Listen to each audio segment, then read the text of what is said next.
Well, good day everyone. It's Gerda Mala here from Private Practice Success. I hope you've been having a really super duper amazing day. What day of the week is it? I suspect it is Tuesday. That's right, it is Tuesday, and I've lost track of what day it is and date because I've been on lovely holidays with my family. We just came back this morning and I've actually gone for a lovely walk right now. This is where I'm at. I'm actually out and about here in my neighborhood. So what I'll show you quick look around. I'm sitting here on a bench.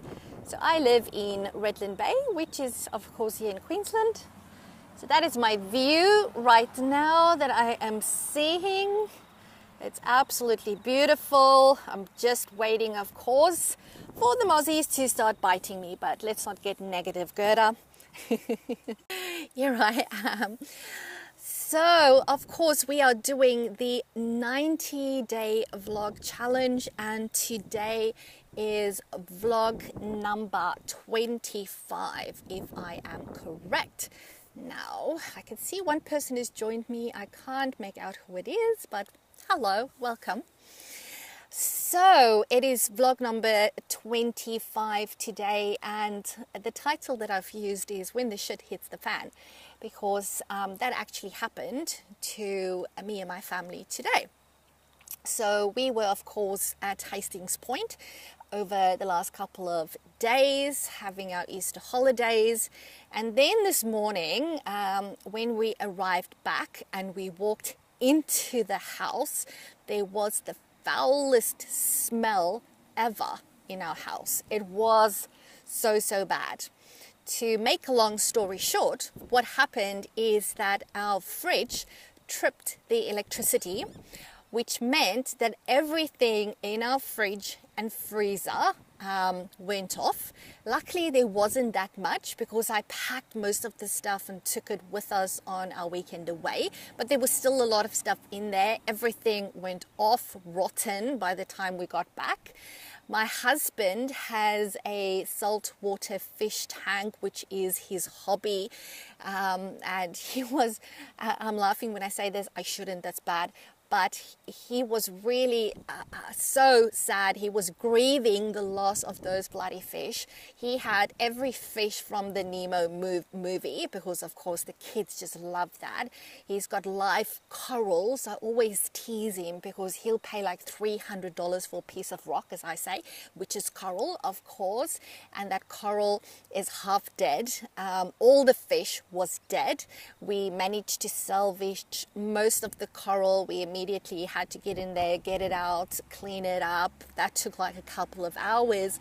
So although this was on a personal level for us, the shit really hit the fan this morning. We were coming in from a beautiful, relaxed weekend into this foul smelling house, having lost hundreds, if not thousands of dollars worth of fish and coral, food in the fridge, and just the bloody inconvenience of it all was just yuck. Okay, that's not the morning and the day that I wanted to come back to.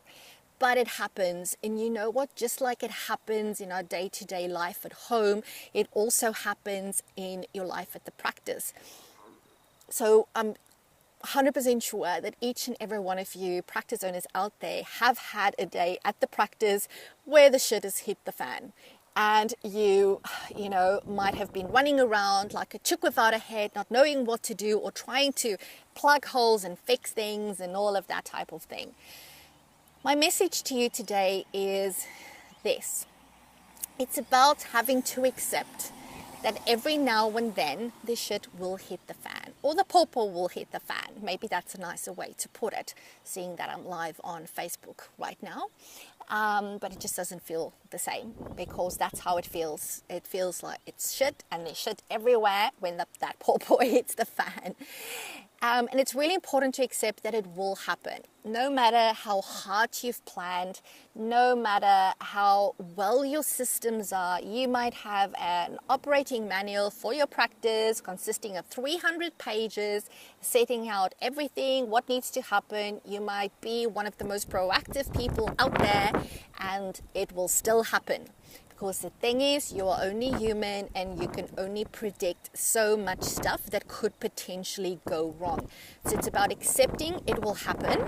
And especially if you know that you've got systems and processes and people in place to help you manage it, and it still goes wrong, then you know that that's just one of those times that you have to accept it. And then you need to ask the question, what do I need to do right now to solve this? Okay, what action do I need to take to fix this up, rather than panicking, than becoming overwhelmed and anxious? And I've been there, I've done that. I'm not saying that that doesn't happen to me. I'm just now very good in going at becoming aware of, yes, this is happening for me right now. This is not helpful, getting overwhelmed. Take a couple of deep breaths, just ground my feet on the floor and go, all right, so this is the situation. What do I need to do to fix this right now? So if I think of some of the really stressful situations that could potentially happen for you at the practice, technology, oh my golly, not having internet when your complete booking system is on the computer and on the internet. What a big crisis that feels like when that happens. Or your FBOSS machine is not working. Have you ever experienced that? And the sense of absolute terror that goes over you when you think of the inconvenience for your clients not being able to use their credit card or their debit card and having to go and get cash out and all of that type of stuff, and Medicare rebates not going through on the day and how you need to manage that. Or maybe, it's the busiest day at the practice in this week. You've got 30 clients coming through the door and your receptionist calls off sick. You run around, ring the casuals. None of them can come in. And you go, oh my God, my clinicians are going to be so stressed because there's no reception. That's just to name but a few of probably one of the really stressful situations. And for you and at your practice, it can be something else.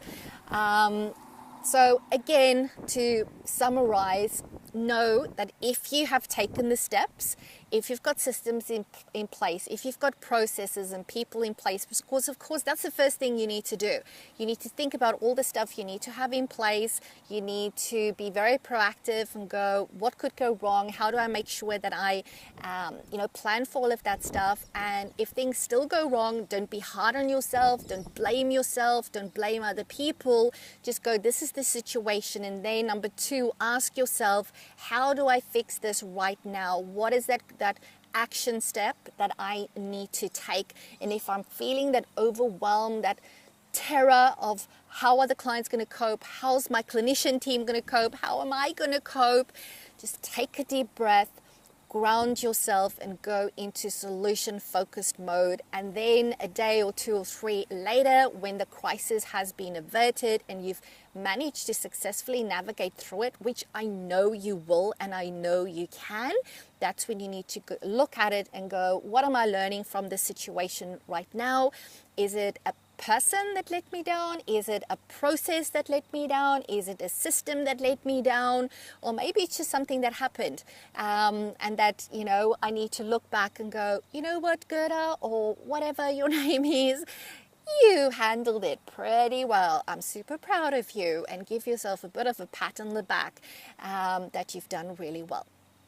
Alrighty, so I'm going to leave it at that today. As you can see, the sun is starting to slowly go down, so I'm going to finish the rest of my walk, go home, cook some dinner. Tonight I'm making some protein balls, which is a beautiful recipe that I got from one of my clinician team members, from Kat. She actually made it for one of our clinician team building days, and I just loved it, and it's so easy to make and it's so healthy. So I'm making that tonight as well. And then tomorrow my kids are also going back to school because they had an extra day of school today. So I will, of course, be speaking to you again tomorrow. So from me, from Redland Bay here in the background, from the neighborhood, bye for now, and I'll speak to you soon.